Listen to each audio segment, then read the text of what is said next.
কলিকাতা বিশ্ববিদ্যালয় BA fifth সেমিস্টারের সকল ছাত্রছাত্রী, তোমাদের যাদের হিস্ট্রি সাবজেক্টটি পাস কোর্সে রয়েছে, অর্থাৎ ইতিহাস ডিএসই A2 পেপারটি তোমাদের সাথে রয়েছে, তোমাদের জন্য আজকের এই ভিডিওটি খুবই গুরুত্বপূর্ণ হতে চলেছে।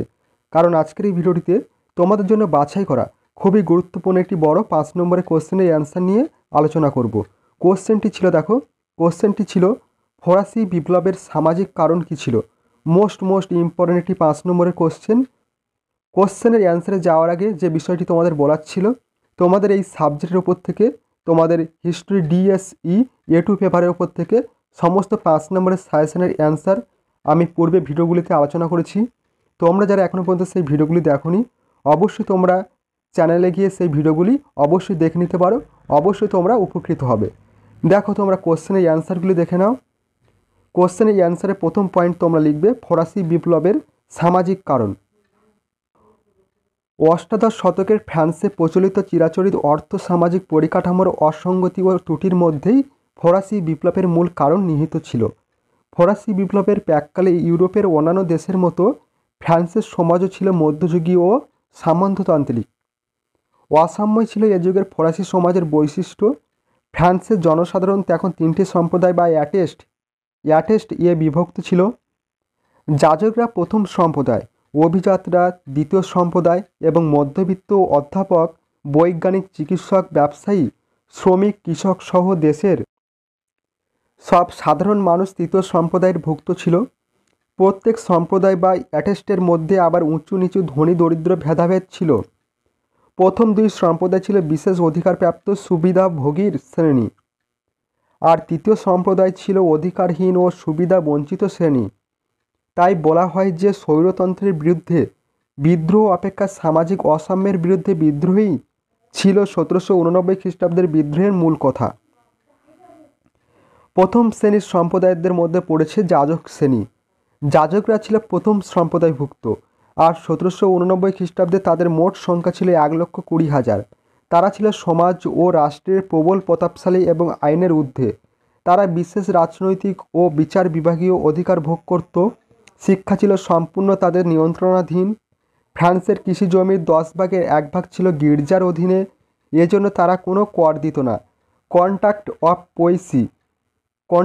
অফ পয়সি নামক এক চুক্তি অনুসারে রাজাকে তারা একটি স্বেচ্ছাকর দিত মাত্র। ভূমির আয় ছাড়া গির্জার টাইট বা ধর্মকর, মৃত্যুকর, বিবাহকর প্রভৃতি আদায় করত।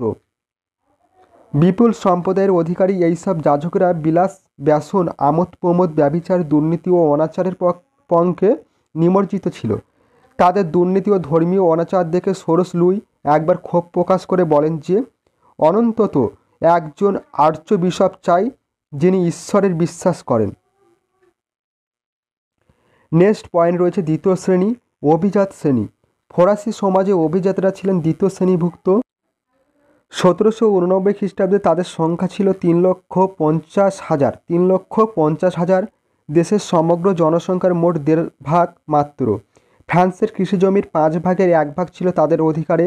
এজন্য তারা সরকারকে কোনো ভূমিকর দিত না, বরং তারা প্রজাদের কাছ থেকে নানা সামন্ত কর আদায় করত। তারা ছিল সমাজের সর্বাপেক্ষা প্রভাবশালী অংশ। সরকারি বিচার বিভাগের উচ্চপদ ও প্রশাসন যন্ত্র সব ছিল তাদের অধিকারে। তৃতীয় সম্প্রদায়ের মানুষের প্রতি ছিল তাদের তীব্র ঘৃণা ও অবজ্ঞা। নেক্সট পয়েন্ট রয়েছে তৃতীয় শ্রেণী, অর্থাৎ থার্ড অ্যাটেস্ট, বিবিধ উপশ্রেণীর সমন্বয়।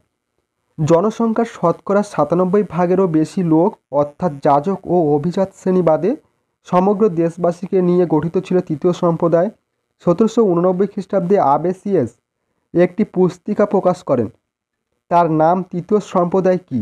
এর উত্তরে তিনি বলেন সব। লেফেভর বলেন যে বিত্তশালী বুর্জুয়া থেকে দরিদ্রতম ভিক্ষুক পর্যন্ত প্রায় 96% মানুষকে পুরাতন তন্ত্র নির্বিচারে তৃতীয় সম্প্রদায়ের মধ্যে নিক্ষেপ করেছিল। বস্তুত তৃতীয় সম্প্রদায় হলো একটি সম্পূর্ণ জাতি। ফ্রান্সের দরিদ্রতম মানুষ থেকে সর্বাপেক্ষা বৃহৎশালী এবং সর্বাপেক্ষা শিক্ষিত ও আলোকপ্রাপ্ত শ্রেণী থেকে নিরক্ষর মানুষ সবাই এর অন্তর্ভুক্ত ছিল। এই সম্প্রদায়ের মধ্যে ছিল নানা উপশ্রেণী, যথা বুর্জুয়া বা মধ্যবিত্ত, কৃষক, শ্রমিক, সাঁ-কুলেত বা চাল চুলোহীন ভবঘুরে সবাই। এদের কোনো সামাজিক মর্যাদা ছিল না। অভিজাত সম্প্রদায় তাদের ঘৃণার চোখে দেখত। তারা ছিল চরমতম আসামের শিকার, কর ভারে নিপীড়িত। তাই তৃতীয় শ্রেণীভুক্ত মানুষেরা তাদের প্রতি সমাজের উচ্চ শ্রেণীর মানুষের শোষণ, বৈষম্য, নিপীড়ন প্রতিবাদে বিপ্লবের পথ বেছে নিয়েছিল। সর্বশেষ পয়েন্ট রয়েছে মূল্যায়ন। জোরেস, মাতিয়ে, লেফেভর প্রমুখ ঐতিহাসিকরা ফরাসি বিপ্লবের কারণ হিসেবে সামাজিক অসাম্যের উপর গুরুত্ব আরোপ করেছেন। হ্যামসন বলেন, বুর্জোয়াদের সব শাখায় অভিজাতদের সমালোচনা করত।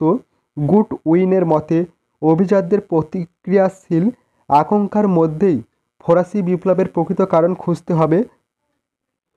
ঐতিহাসিক রাইকার বলেন, বিপ্লব ছিল শ্রেণীর সংগ্রামের ফলশ্রুতি, সামাজিক সমতা অর্জনের জন্য মধ্যবিত্ত শ্রেণীর আন্দোলন।